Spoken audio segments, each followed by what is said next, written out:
So my boyfriend turned red pill, and at this point we haven't spoke for about a month, and I can't cope with the fact that someone who I saw is so compassionate and thoughtful and intelligent, so caring and open-minded, just completely did a 180. They were just so supportive and caring, and even when I would have my self-sabotaging episodes, they still loved me. Sounds like he got tired of your crap. If you weren't repeatedly self-sabotaging your own relationship and expecting him to deal with it, you wouldn't be in this situation right now. Conservatives are trying to take away no-fault divorce, making it harder for divorce to happen. Women initiate 70% of divorces, and as we know, there's a rise of single, lonely men. We see as women gain more money and more agency over their lives, their choices surrounding men are different. Say they took away no-fault divorce. Women would just stop getting married. Thank you, Jesus! Women are smart, and that's the thing that I'm like, when are people just going to understand? Women are smart, and when they have agency, they're going to make their own choices. Period. There's no law.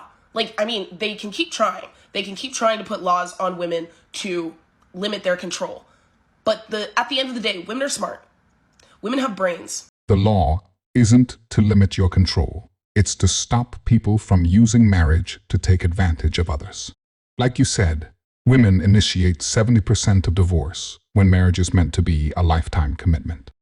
They know from the beginning that they are not going to honor the vows they took, but they still get married anyway, because there's no consequences or accountability for when they divorce their partners for no apparent reason. Knowing I have to let my type go because I want to get married, have babies and be at peace. My grandma telling me she thinks the other guy was her one true love after 50 years. And my mom telling me she sometimes thinks about what her life would have looked like with the guy she was with before my dad. There was a scene, he injected, and when he injected, he hit a vein. And the first time he pulled out of her, there was just blood going everywhere. From his shot? Oh no. And it came out of his hole? Yeah. Oh! Ew! Dude! What the? Onto a concrete floor in the studio, and I was like, oh, one long one or just kept coming out. Like this?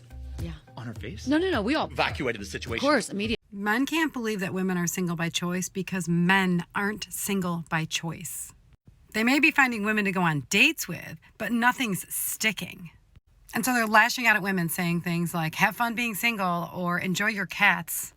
Sir, that's the whole point, is that I am having fun being single and I love my cats.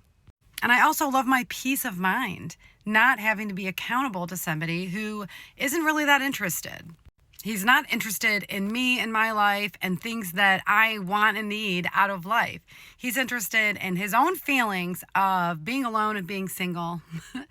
And why can't women just do what he needs them to do? As men age alone, it is not good. Ask any hospice nurse or nursing home nurse or even hospital nurses. No one's visiting. And the men are not okay. But I'm finding that as I age, I am getting happier and happier with myself and my girlfriends and my family. And the idea of having to accommodate a man's insecurities or even securities is just less and less appealing. Us ladies are getting together.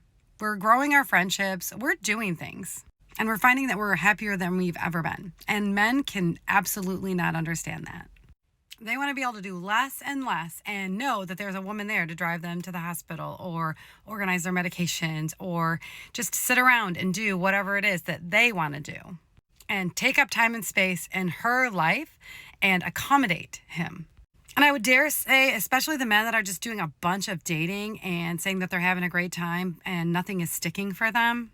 The men that I know that are dating a bunch are looking for a permanent woman. They're not really happy with that lifestyle. Of course, they have to pretend, like that's the dream.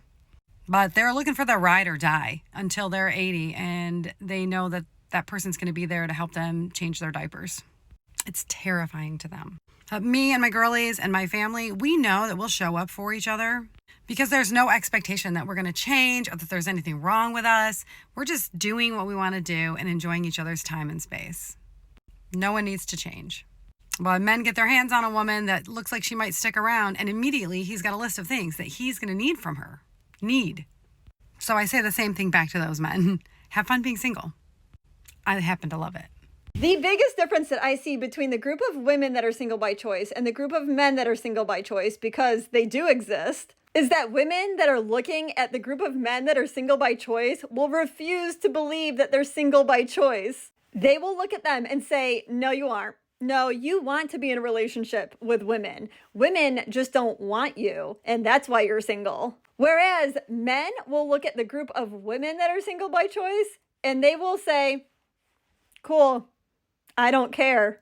Men do not care about women that are saying that they are single by choice. And I think this comes from a place of men wanting to be in relationships with women that want to be in relationships with them. They are literally not attracted to women that don't want them. And so many women just do not understand this.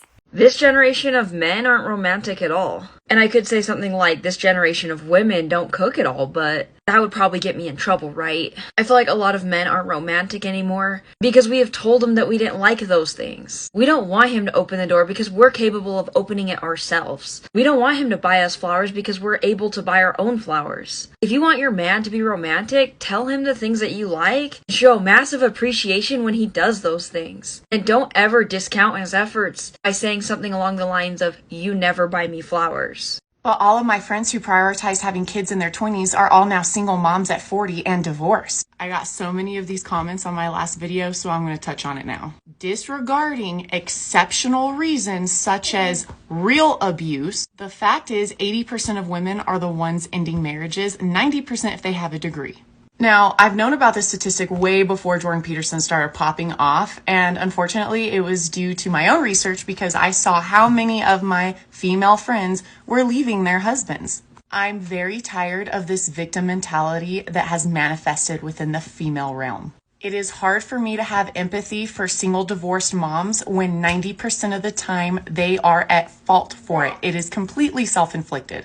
I'm also coming from a place of self-critique because, believe it or not, just like every woman in America, I have succumbed to some of those thoughts. But we listen to social media and mass media and we tell ourselves that there's someone else there that's going to treat us even better, and we neglect the other party, which is our husbands, and then all the children that are involved as well. Oh, but let's not forget the vows you took.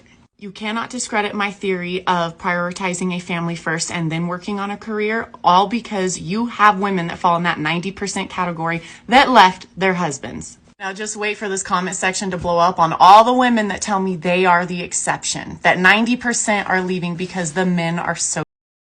If you see a female and you think she's pretty, tell her. Like her energy, tell her. Like her outfit, tell her. No. So many people will speak up when they don't like something, but become silent when they do. Speak up and... Oh, shut up. It's such a sad day when the guy who always has a flames emoji for you, who always has a little heart on your grid post type of thing, who always has a when we hanging, for you, when that guy gets a girlfriend, you're always kind of like, oh, thought you were going to pine over me forever?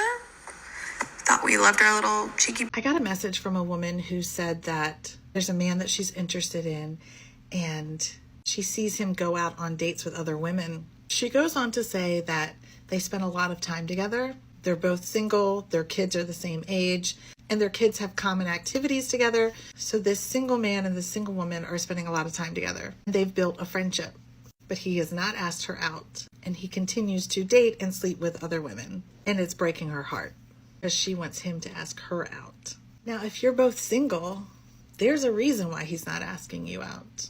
Either he's not attracted to you. Bingo! Yahtzee! He doesn't think he's good enough for you. Bullshit.